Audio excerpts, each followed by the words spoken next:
Muito bem, já aqui dissemos várias vezes, o futuro é incerto. Eu recordo-me que há um ano, bem-vindos, bom dia. Há um ano estávamos aqui a fazer este congresso, mais ou menos por esta altura, estávamos preocupados com uma pandemia e pensávamos, não pode ser pior.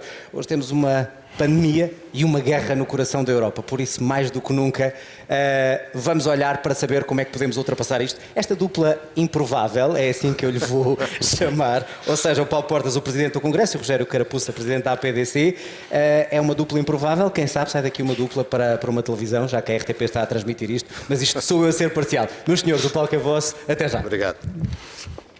Bom dia a todos, bem-vindos ao 31º Congresso da APDC.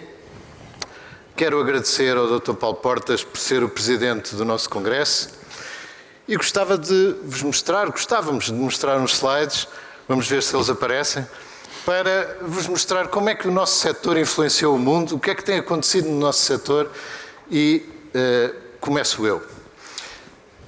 Tudo começou... It all started with an exponential.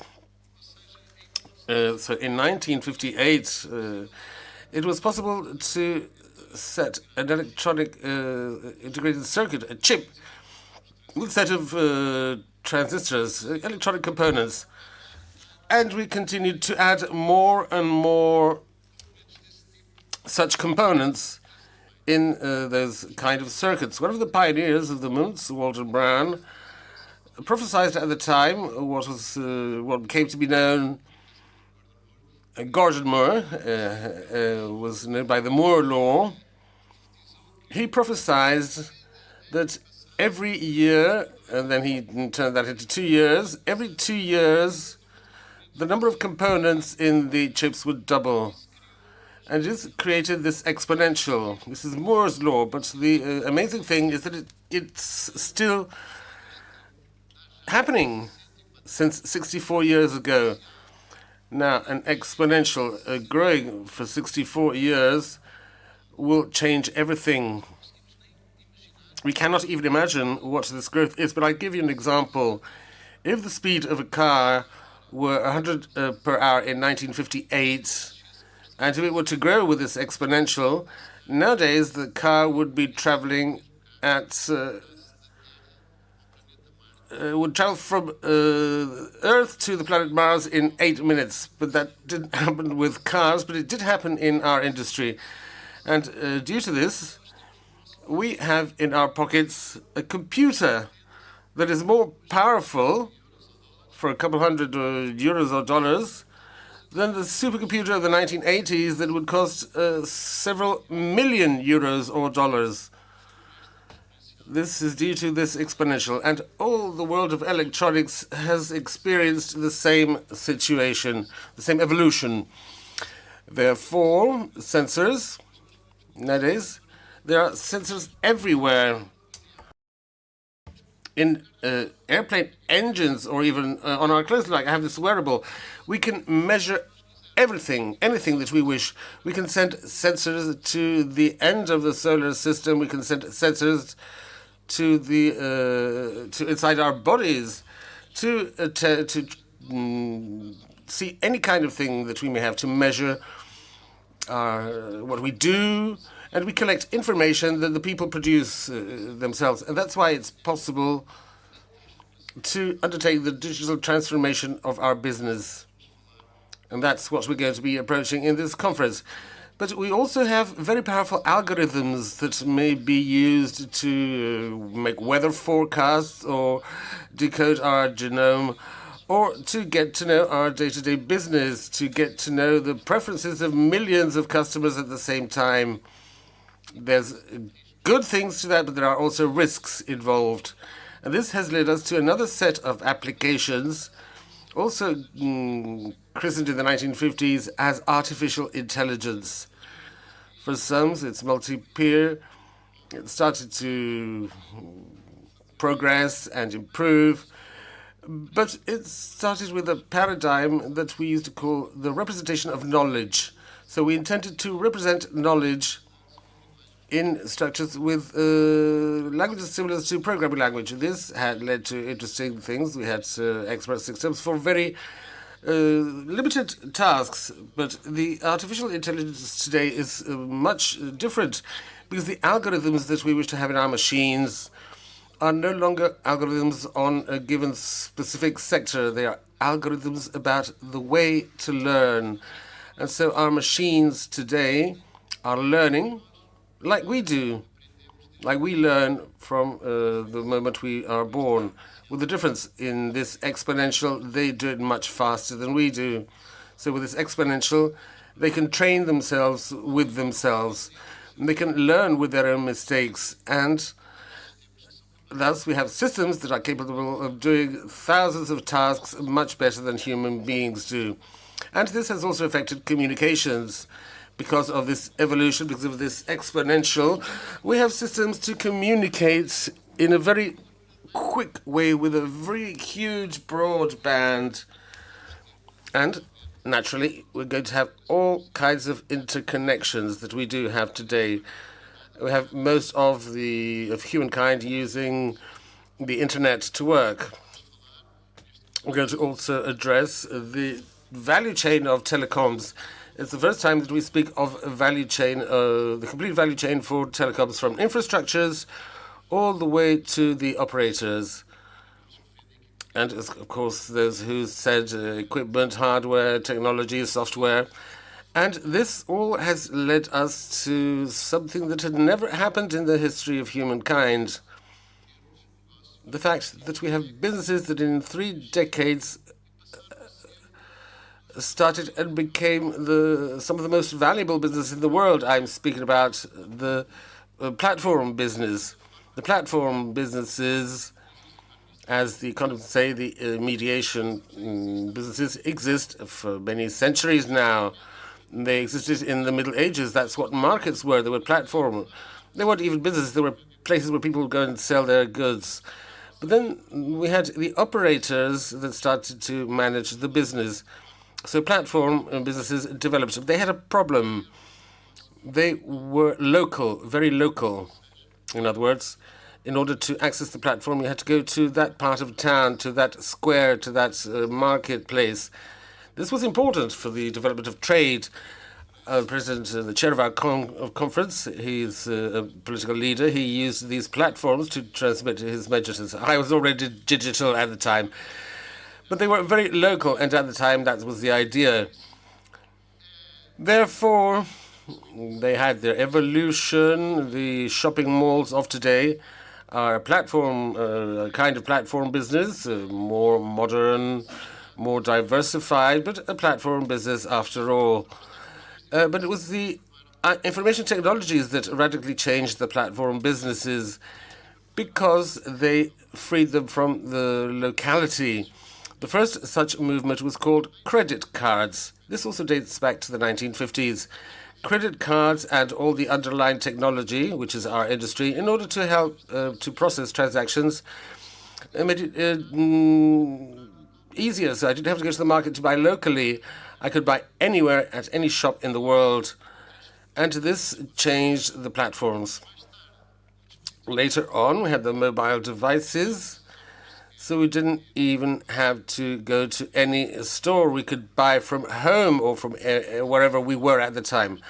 And so these platforms became very global, truly global, and started to grow with another exponential called the Metcalfe law that says that the value of a network is the square of the number of people. So it's a much faster exponential. It's riding on this first exponential.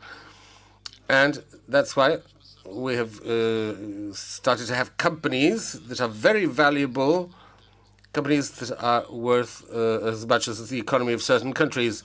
I bring you here a comparison that we think is reasonably fair. We compare the economy of the countries, measured in GDP, and the listing value of the companies. Why the listing value and not the business volume? Because countries have a lot of debt, and the countries have debt, but the companies have cash. So we think it's reasonable to show it this way. So companies are worth what people pay for them at the market, at the stock exchange. So here we have the four largest economies of the world: United States, China, Japan, and Germany. Then we have a country called Apple, another one called Microsoft, another one called Google, another one is called Amazon. And then we bring Spain, because it's our neighbor, and we have Russia, in order not to forget that its economy is the size of Spain's, but they also have nuclear weapons. Then we have Portugal. We need 12 Portugals to be as large as Apple. That's why this has changed the world. One of the first signs that this was happening was that in 2017, Denmark appointed a digital ambassador.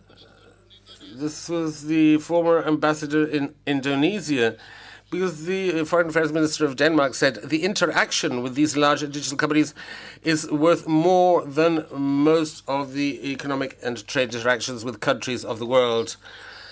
And since our conference is going to speak about the present time, we're not only going to speak about platform businesses, but also about the third stage of the internet, the so-called Web 3.0, with many new features. But one interesting aspect is the possibility for disintermediation. In other words, peer-to-peer businesses have more capacity to evolve than those through mediation, that is, through a platform. So do we wish to disintermediate everything? Are there not important mediators? I'm looking at journalists over there. I see some colleagues, and I thank you for being here. The duty of journalists is to mediate. They are specialized mediators between the facts and the readers or the audiences. But do we want to get rid of all mediators? That's what our conference is all about. We're going to discuss this, and Paolo will also discuss. Yes, we'll talk about Twitter too. Good morning, everyone. Thank you very much, Reggie. Thank you for the invitation to chair this edition of the conference. Welcome to what, since 2019, is the first event of this great association, as what it represents in Portugal's economy, and it's the first face-to-face meeting. It's still a bit hybrid, but we have more people present here today. My contribution to this has to do, first and foremost, with we're about to exit. We have many increasing stress in trade between the United States and China.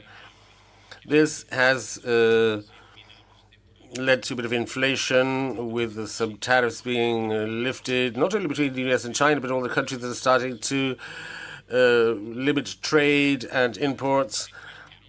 But having said this, a parenthesis, we have lived of increasing tension between trade, and then we had the pandemic and now the war. And there are many analysts of international relations and many economists, credible ones, who say that as a consequence, a probable consequence of this all, we're going to be living not a time of more globalization, but a time of a greater fragmentation. What seems to be almost a clinical expression has huge economic consequences, and not necessarily the best. The World Trade Organization, with some nostalgia, says if that happens, we might be losing 5% of the total world's GDP. If companies succumb to the temptation of becoming closed unto themselves, and in this, if our relations are strictly based on geopolitics, what seems to be coming back is the subordination of geo-economic nations into geopolitical blocs, such as the ones that we are experiencing. But There's a small detail here that I think is interesting. It looks like a detail, not necessarily broken down as it ought to be, and it's what happens to what happens to globalization doesn't necessarily happen to digitalization. I try to explain when I teach that globalization and digitalization are like cousins. Definitely, they are contemporary to one another. However, they live parallel lives and they not necessarily converge or cross. It may happen that the world decides to take a certain stop in the globalization of trade,